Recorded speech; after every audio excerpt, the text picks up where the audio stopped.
Hi student. आज मैं बात करूंगा कि बीपीएससी की तैयारी और यूपीएससी तैयारी करने से पहले आपको क्या करना चाहिए। तो देखो, बहुत सारे बच्चे क्या होते हैं ना कि जैसे ही 10+2 पास करते हैं और 10+2 पास करने के बाद बड़े शहरों की तरफ रुख कर जाते हैं। तो बड़े शहरों की तरफ आपको डायरेक्ट रुख नहीं करना है, क्योंकि अभी डायरेक्ट आप कुछ इस तरह का डिसीजन लेंगे ना तो आपका तो पैसे भी खर्च होंगे और समय खर्च होगा और पेरेंट्स का टेंशन, अपना टेंशन, अपना फ्रस्ट्रेशन वो अलग होगा। तो कुछ बेसिक चीज़ें हैं जो आपको पहले कर लेना चाहिए, उसके बाद आपको पीसीएस या यूपीएससी की तैयारी की तरफ आगे बढ़ना चाहिए। तो वो बेसिक चीज़ें क्या है जो कर लीजिए, उसके बाद आपको कोचिंग भी समझ में आएगा। बहुत सारे बच्चे का शिकायत ये भी है कि हम दिल्ली चले गए, इलाहाबाद चले गए, हाँ, या पटना में भी गए, लेकिन हमको समझ में नहीं आया। और जब कोचिंग क्लास में बैठते हैं तो समझ में नहीं आता है, पढ़ाई मेरे सर के ऊपर से जाता है या इतना फास्ट चल रहा है कि मेरे को समझ में नहीं आया। देखो, होता क्या है ना कि बच्चे जो स्कूलिंग करके और 10+2 करके जब सिविल सर्विस के कोचिंग में बैठते हैं तो वहाँ पे अचानक से जो माहौल होता है ना वो बिल्कुल दूसरा होता है, बदल चुका होता है। और इस बात को बच्चे को समझते समझते 6 महीने का समय लगता है। और किसी किसी को जब कोर्स जो ख़त्म हो जाता है, दिल्ली वगैरह में तो बेसिकली 9 से 10 महीने में कोर्स ख़त्म कर देते हैं, वो ज़्यादा से ज़्यादा 1 साल में ख़त्म कर देते हैं। तो जब तक बच्चे को समझ में आता है कि हम कर क्या रहे हैं और किस चीज़ के कोचिंग में बैठे हैं, तब तक उनका कोर्स से कंप्लीट हो जाता है। तब जाके बच्चे को यहाँ पे आँख खुलता है और वही सारा चीज़ करना फिर से शुरू कर, यानी कोचिंग ख़त्म, तब फिर बेसिक पढ़ना शुरू। कहीं ना कहीं उल्टा हो रहा है ना चीज़ें, यानी जो चीज़ें पहले करना चाहिए था वो उन्होंने छोड़ दिया और जाके कोचिंग क्लास में बैठे। तो कुछ चीज़ें जो मैं बताऊंगा आपको बेसिक है, जो पहले बच्चे को बेसिक कंप्लीट कर लेना चाहिए और वो खुद से करना पड़ेगा। हाँ, खुद से करना पड़ेगा, तब जा कर के आपको दूसरी चीज़ों में फिर हेल्प होना शुरू होगा। वो बेसिक क्या है, आप पहले एनसीईआरटी बुक फोकस कीजिए। क्योंकि हम जानते हैं बहुत सारे बच्चे जो स्कूलिंग करके या कॉलेज से जो निकल रहे हैं 10+2 करके, उनका एनसीईआरटी 80% बच्चे का एनसीईआरटी नहीं पढ़ा हुआ है। मैं श्योर कह सकता हूँ, हाँ, नहीं पढ़ा हुआ है। तो आपको एनसीईआरटी पढ़ना जरूरी है। तो आप भले ही 1 साल लेट से कोचिंग ज्वाइन करें, जैसे आपने 10+2 में पास होने के बाद कहीं एडमिशन ले लिया कॉलेज में, वैसा कॉलेज में एडमिशन ले लीजिए जहाँ पे आपको ज़्यादा समय ना देना पड़े, कम समय देना पड़े, समय पर परीक्षाएं जा करके दे दें, है ना। तो सबसे पहले एडमिशन लेने के बाद कॉलेज में 1 साल का समय आप अपने साथ दीजिए और 1 साल में आप उस सारा एनसीईआरटी और 1 साल में जो आप करना चाह रहे हैं, जो सिविल सर्विस की तरफ जाना चाहते हैं, उसका पूरा सिलेबस स्टडी करें, आप बारीकी से स्टडी करें। और स्टडी करने के बाद अगर आपको लगा कि अब अच्छा लग रहा है, समझ में आ रहा है, कुछ नेट पे चीज़ें हैं इंटरनेट पे जा कर के, है ना, वो देखिए, सिलेबस देखिए, कुछ टॉपर्स का वीडियो सुनिए, हाँ, कुछ मोटिवेटिव वीडियो सुनिए जो यूपीएससी के छात्र सफल हो चुके हैं, वो कुछ बोलते हैं, उनको कुछ सुनिए, एनसीईआरटी पढ़िए। फिर धीरे धीरे 6 से 7 8 महीना जाते जाते देखिएगा आपके अंदर एक बहुत सारा बड़ा चेंजेज होने जा रहा है, आपका सोच बदल रहा है और अंदर से एक एकदम एनर्जी क्रिएट हो रहा है कि अब तो हमको करना ही करना है। तो अगर 10 बच्चे एक फॉर्मूला पे काम करेंगे कोचिंग ज्वाइन करने के पहले या दिल्ली जाने के पहले, प्रयागराज जाने के पहले या पटना जाने के पहले, तो देखना 10 में से 6 बच्चे अगर करना है उनको यूपीएससी, सच में वो यूपीएससी लायक बने हैं, तो 10 में से 6 बच्चे क्या करेंगे, वहीं पे डिसीजन ले लेंगे मेरे को क्या करना है। और अगर 4 बच्चे को लगा कि मैं यूपीएससी के लायक नहीं बना हूँ और मैं किसी और चीज़ के लिए बना हूँ, तब वो दूसरी फील्ड में जाए, अदरवाइज वो यूपीएससी यहीं पे छोड़ दे। बहुत सारा करियर ऑप्शन है। हाँ, ऐसा थोड़े है कि जो भी 10+2 पास आउट हुए और वो सिविल सर्विस की तरफ चले गए भाग गए आजमाने के लिए, होता यही है। देखो, भीड़ बहुत है इस सेक्टर में और तैयारी करने वाले की संख्या लाखों में है। दिल्ली में, प्रयागराज में हर साल हजारों लोग ट्रेन से उतरते हैं सिविल सर्विस की तैयारी के नाम पर। और असली असली टक्कर, असली तैयारी करने वाले कितने लोग हैं, ओनली 5000, ओनली 5000।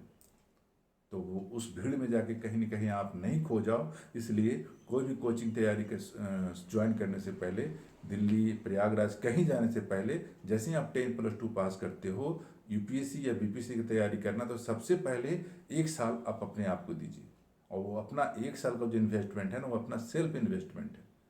पेरेंट्स को बोलिए कि पापा मेरे को पहले 1 साल समझने दीजिए। लोग सोचते हैं कि समय की बर्बादी है ना, 1 साल आपका अगला 5 साल बचाएगा। मेरी बात याद रखना, ये 1 साल का सेल्फ डिसीजन, सेल्फ इन्वेस्टमेंट आपका अगला 5 साल असफल होने से बचाएगा।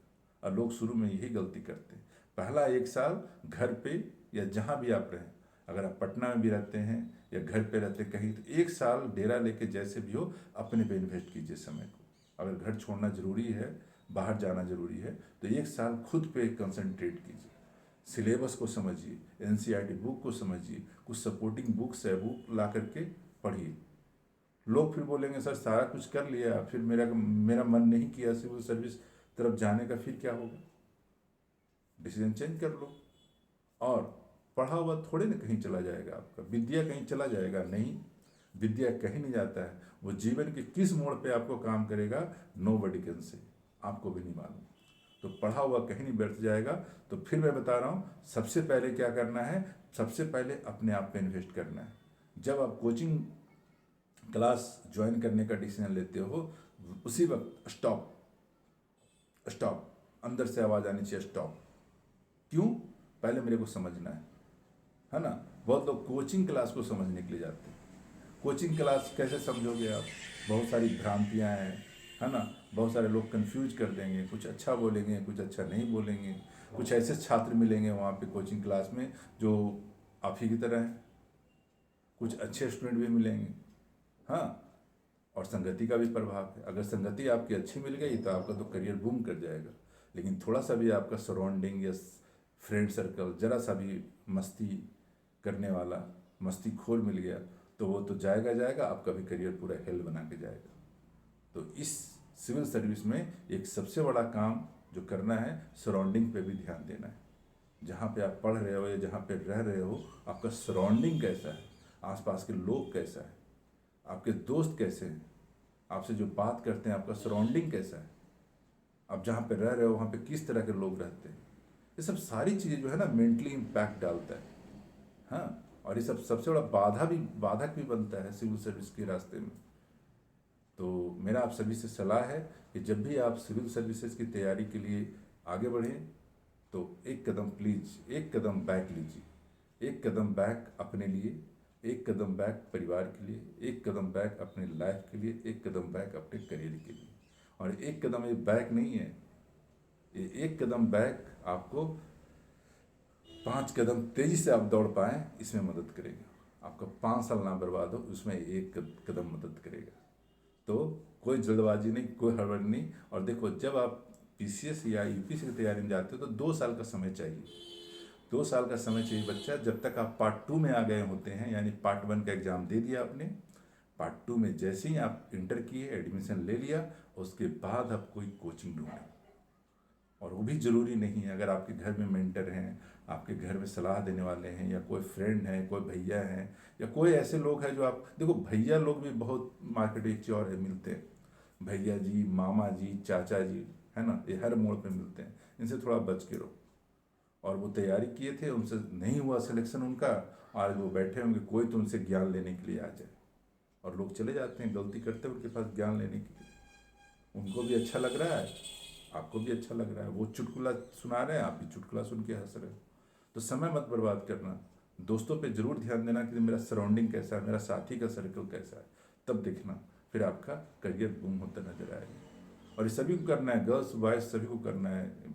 मेरा कहने का मतलब स्टूडेंट से सभी को, सिर्फ छात्र को नहीं, छात्राओं को भी अवेयर रहना। तो फर्स्ट ईयर का जो समय है वो अपने पे इन्वेस्ट कीजिए। और 1 साल सोचिए कि हमको जाना किस फील्ड में, क्या सच में मेरे को सिविल सर्विस की तरफ जाना है।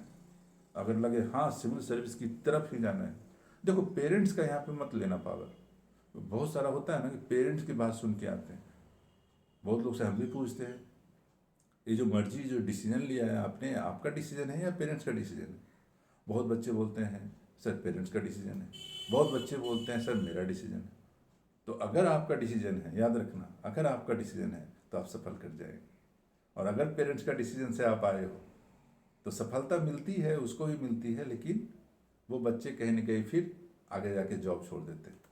सिलेक्शन होने के बाद भी जो उनका इंटरेस्ट का था किसी और चीज़ में, उस फील्ड में चले जाते हैं।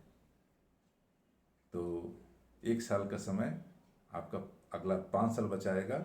और जब बेसिक पढ़ा हुआ होगा, अच्छे से पढ़ा हुआ होगा, कभी कभी कुछ और चीज़ें भी लोग कहते हैं कि सर अचानक से एनसीईआरटी मेरे को समझ में नहीं आती है।